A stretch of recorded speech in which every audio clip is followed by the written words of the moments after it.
नमस्कार दोस्तों, रेनिव अकेडमी में आपका स्वागत है। आप सब कैसे हैं? आई होप आप सब अच्छे होंगे और मन लगा के पढ़ाई भी कर रहे होंगे। दोस्तों, आज हम गद्य की जो अन्य विधाएं हैं, जैसे आत्मकथा हो गया, रेखा चित्र हो गया, संस्मरण हो गया, जीवनी हो गया, ये सब बहुत पूछा जाता है। और कभी कभी तो ये भी पूछता है, रचना दे देगा, बोल देगा, पूछ लेगा कि ये कौन सी विधा है, या रचना दे दिया, उसका जो है रचनाकार पूछ लेगा, कौन ये आत्मकथा किसने लिखी है, या यह जीवनी किसने लिखा है। तो इसी को हम क्या करेंगे, एकदम आसान तरीके से देखना, एकदम बेहतरीन तरीके से आसान ट्रिक से याद करेंगे। आइए देखते हैं, हम क्लास में ही याद करते हैं। क्या है? आत्मकथा। हमने क्या लिया है? आत्मकथा लिया है। और अगर एग्जाम में पूछ रहा है कि कि अगर पूछ ले कि प्रथम आत्मकथा कौन सी है, तो बनारसी दास जैन की सभी को पता होना चाहिए। अर्ध कथा जो है, क्या है? अर्ध कथा 1641 ईस्वी में थी ये, लेकिन किस भाषा में है? ब्रज भाषा में। किस भाषा में है? भाषा याद रखिएगा, एग्जामिनर यही कठिन करता है, पूछ लेगा कि जो बनारसी दास जैन की है अर्ध कथा, वह किस भाषा में है। तो वह किस भाषा में है? ब्रज भाषा में थी। लेकिन अगर हिंदी में पूछे, क्या पूछे? हिंदी की प्रसिद्ध प्रथम आत्मकथा कौन है, तो यही डॉक्टर श्याम सुंदर दास की क्या है? मेरी आत्म कहानी। क्या है?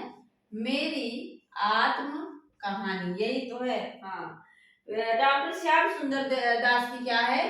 मेरी आत्म कहानी। और इसका समय जो है, क्या है? 1941। इसका समय क्या है? 1941 में है। और यह हिंदी की प्रथम प्रसिद्ध आत्मकथा है।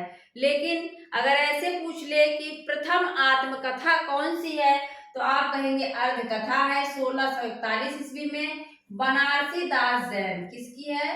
बनारसी दास चतुर्वेदी नहीं है, याद रखिएगा, बनारसी दास जैन है। कभी कभी दोनों नाम आ जाएगा तो आप कंफ्यूज होके हड़बड़ी में बनारसी दास चतुर्वेदी कर देंगे, लेकिन चतुर्वेदी नहीं, जैन को लगाना है। ये अर्धकथा इनकी प्रथम आत्मकथा है, ब्रज भाषा में। ये तो हो गई भूमिका। लेकिन अब हम जो बहुत सारी आत्मकथाएं हैं उसको एकदम आसान ट्रिक से याद करते हैं। आइए देखते हैं।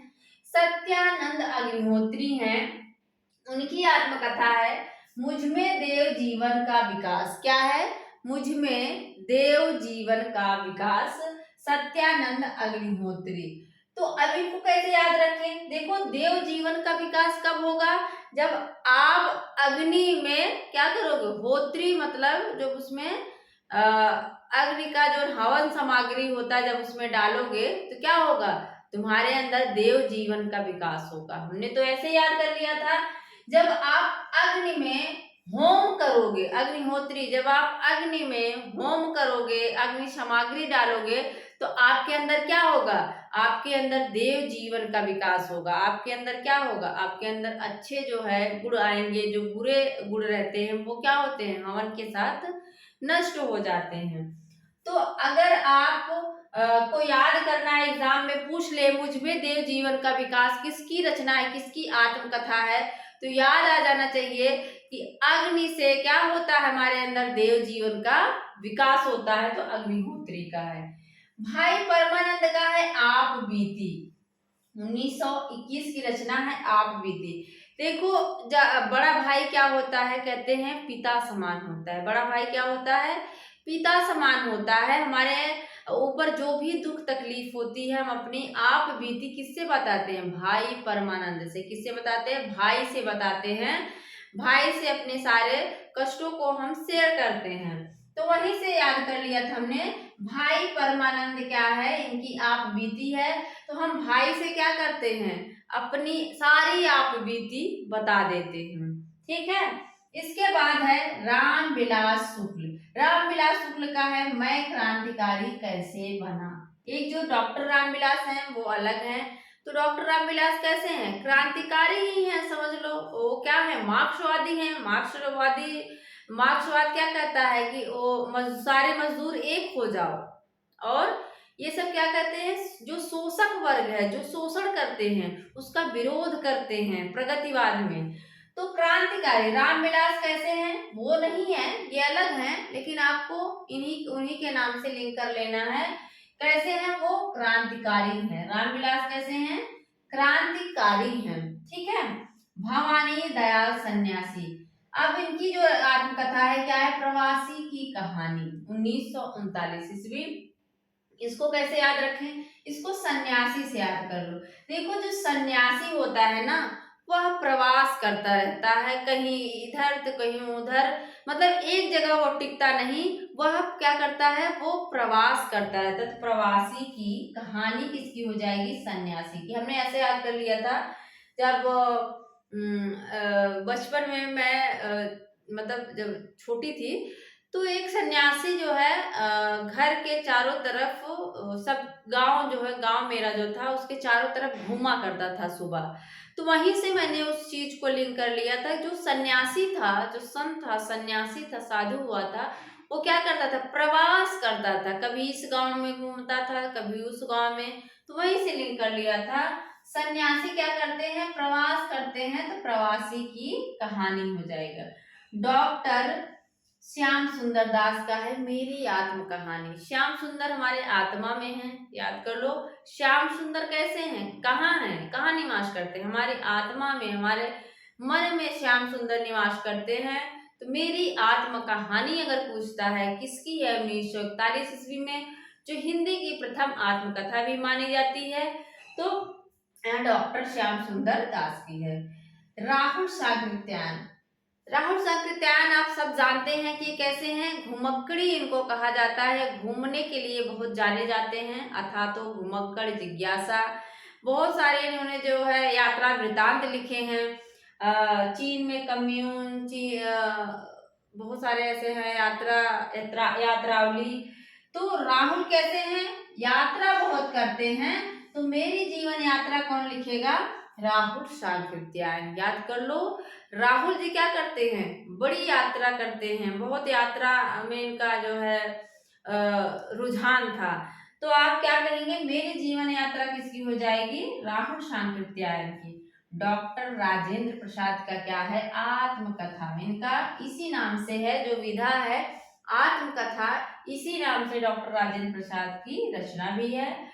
और वियोगी घर, देखो जब कोई वियोग में रहता है ना, तो उसकी आंखों से क्या निकलता है, प्रवाह, आंसू का प्रवाह निकलता है, आंसू बहते हैं ना जब कोई प्रवाह, मेरा जीवन प्रवाह।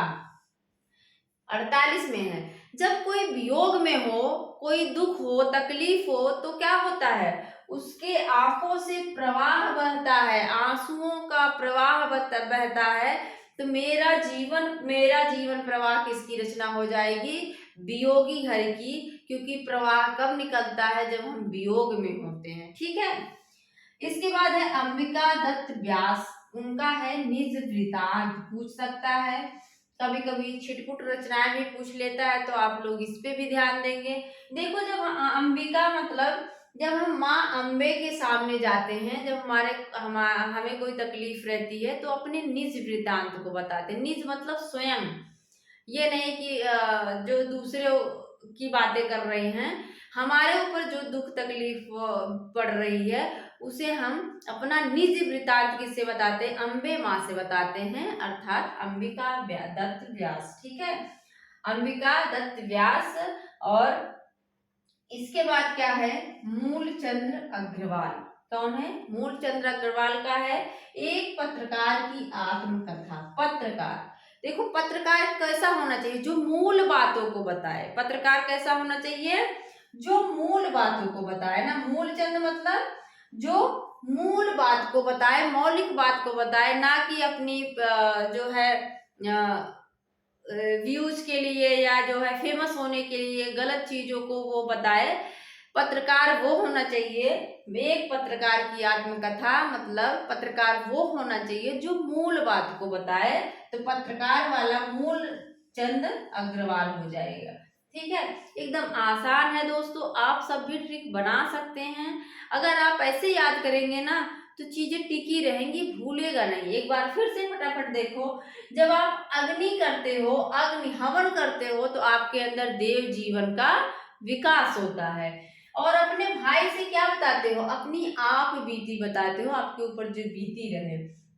रामविलास शुक्ल, रामविलास शर्मा जो है, रामविलास ये अलग हैं, कैसे हैं, क्रांतिकारी हैं। तो मैं क्रांतिकारी कैसे बना। भवानी दयाल सन्यासी, सन्यासी क्या करता है, प्रवास करता है, प्रवासी की कहानी। इसके बाद है डॉक्टर श्याम सुंदर, श्याम सुंदर हमारे आत्मा में निवास करते हैं, मेरी आत्म कहानी। राहुल सांकृत्यायन यात्रा के लिए प्रसिद्ध है, मेरी जीवन यात्रा। ऐसे याद करो फटाफट।